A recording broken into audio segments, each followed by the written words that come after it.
have here is they've warped this upstream using the Coolux Pandora's box system, and then used many layers within the system to composite that whole image. So what we're really looking at is two rocks that have been put out there and spaced around.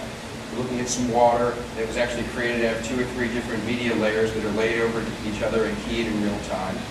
And with up to 48 layers in real time, there's a great deal you can do. If we turn the warping off for a second, and just look at a grid of what the projectors are doing, the two projectors are basically aligned. You can see some error in the middle there, and the fact that the colors don't line up and that we're spilling over the sides. If we turn the warp grid back on, that's actually what we're doing to correct it. And a lot of times that correction is somewhat counterintuitive, because you're trying to actually make something so that lines of video flow out correctly over a surface and not necessarily perfectly square blocks. But as he brings up some...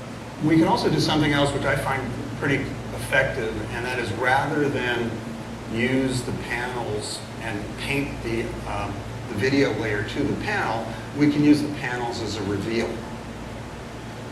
So as we move, we're moving along the video bitmap to reveal different parts of the image. That's fabulous.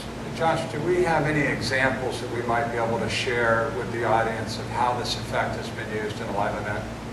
Effective in showing the sort of accuracy and ease that we can move content around with. So here with the basketball, we're just showing a combination. We're back to 2 layers. Let's assume that the logo is a live source, a camera source maybe. In this case, it's a graphic source. We could very easily put a camera source there if we thought that might be interesting.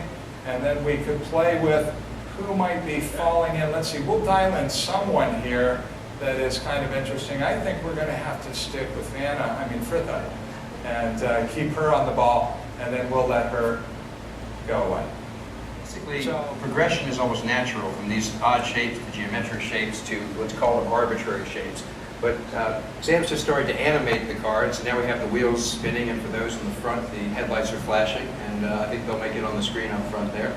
And the idea is that basically there are 4 projectors here, and those 4 projectors are coming out of 2 servers, and those 2 servers are acting in unison. The system can be expanded to as many levels as need be, so that everything can be used in one big environment to work with it. We'll get tired of the candy bar, and we'll go for the ice cream cone, because I really feel like that's much better.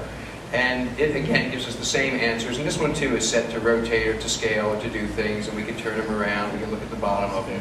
So the kind of movements you're making and the kind of control you have over the object, is that all programmable or is that fixed? It's actually completely dynamic.